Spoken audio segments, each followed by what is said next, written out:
Things are getting very, very interesting and very, very complicated. Rigathi Gachagwa's legal team are now sensing danger.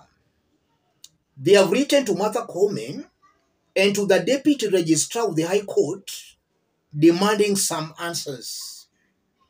In their wisdom, they feel some games are being played behind the scenes to favor the government side.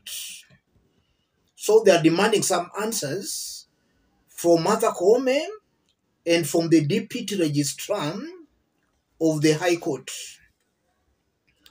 On Friday, there were 2 court orders that stopped the implementations of the Senate's resolutions that impeached Rigathi Gachagua.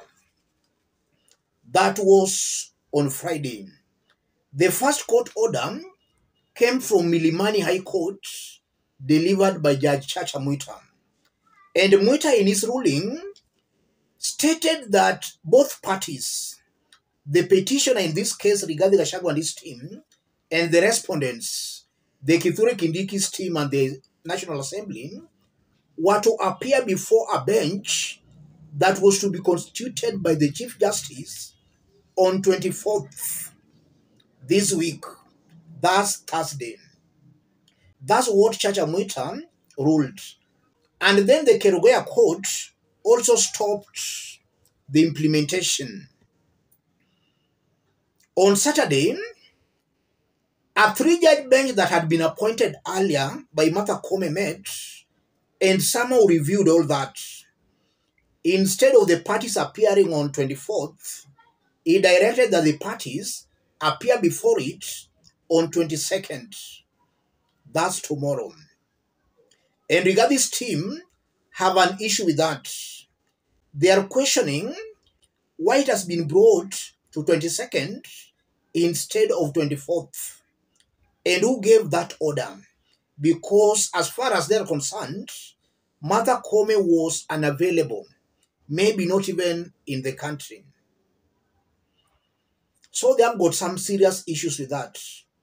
And they also have an issue as to who ordered for the consolidation of the 2 cases, the Kerugoya case and the Milimani case. Who gave that order for those cases to be consolidated and to be heard by the 3-judge bench in Nairobi? Let's have a look at some of the letters. Njino Matiba and Company Advocates. You are seeing there they have written to Martha Koome. And then there is also this second letter.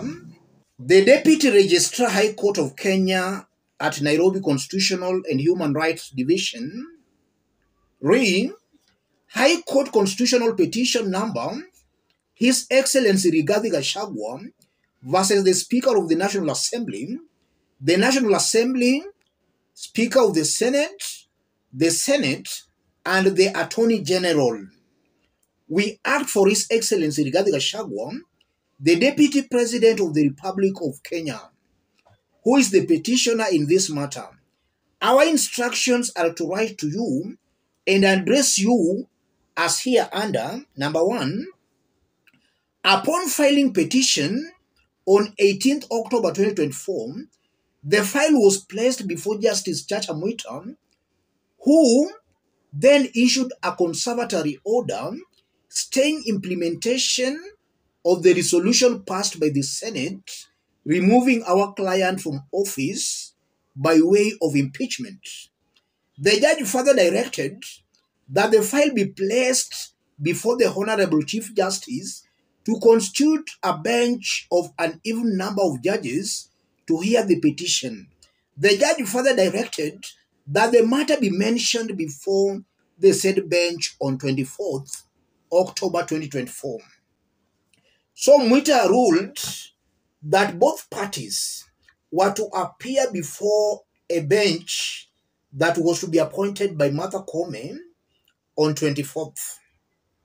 But instead, a 3-judge bench that had been appointed earlier by Chief Justice sat on Saturday and reviewed this. So the parties are to appear before it tomorrow, 22nd October 2024, not on 24th.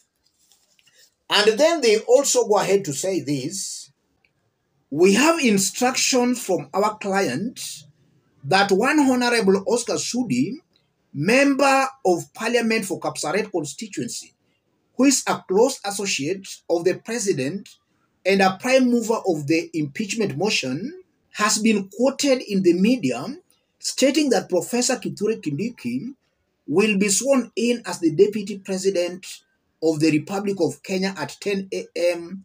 on Tuesday, 22nd October 2024. By its conduct in moving the date from 24th October 2024 to 22nd October 2024, the three-judge bench appear to be dancing to the tune of Honorable Oscar Sudi. This unholy union is highly prejudicial to our client. This conduct sends shivers and trepidation to our client on whether there is any prospect that justice will be administered in his case, given that the bench now appears to be part of the National Assembly and the Senate. It's a long letter.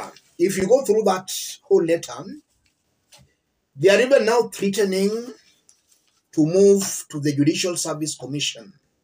We know that the Judicial Service Commission is the body that promotes and facilitates the independence and accountability of the judiciary. If you have any complaint with any judge, you can lodge a complaint with the Judicial Service Commission. So regarding Gachagwa's team, they are sensing danger. I want us to put this into perspective for Kenyans to understand what this means. If you are watching us but you have not yet subscribed, subscribe, give the video a like. Let's proceed. In our Saturday's analysis, we looked into Oscar Sudi's remarks. Oscar Sudi stated very clearly that Professor Kithure Kindiki will be sworn in tomorrow by 10 a.m. And from this complaint by Rigathi Gachagwa's legal team, you are seeing they are also invoking Oscar Sudi's name. They believe that Oscar Sudi might be the person coordinating all this. So they are smelling some danger. They see that the three-judge bench sitting tomorrow might not rule in their favor, but instead can rule in the favor of Professor Kithure Kindiki. What does all this mean? If you look at Rigathi Gachagua, Rigathi is not interested in justice. He just wants a way he can prolong or scatter his impeachment. It's not about him getting justice. Because if he wanted justice, I think he could have celebrated by the matter being moved from 24th to 22nd. He could get justice faster. Because again, justice delayed is justice denied. The matter is being pushed closer from 24th to 22nd. Why is Rigathi Gachagwa's team complaining if at all they know they are innocent and they are seeking justice? They ought to have celebrated that. The matter is being moved closer for earlier settlement. Why are they against that? They know they are not seeking justice. They just want to derail the whole process. Rigathi is not willing to let go. He knows that eventually, after all will have been said and done, even the court will just send him home. And also we saw that in the Senate, when at the last minute, he chickened out. And then is now saying that he was not given a fair hearing. And again, if you look at it from another angle, regarding Gachagwa's team, already they have sensed danger. They know that the court might rule against them. That's why they are raising all these issues. So they want to move to the Judicial Service Commission.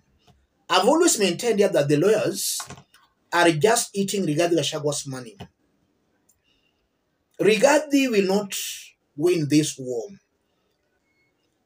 National Assembly did impeach him. The Senate did confirm that. And from where I sit, I don't think with the high stakes involved in all this, the judiciary can go ahead to reinstate Rigathi Gachagua. It's very, very unlikely. As a country, I don't think the judiciary will be that naive to cause confusion in the second highest office in the land, the deputy president. There cannot be confusion there, where we have two people claiming to be the deputy president.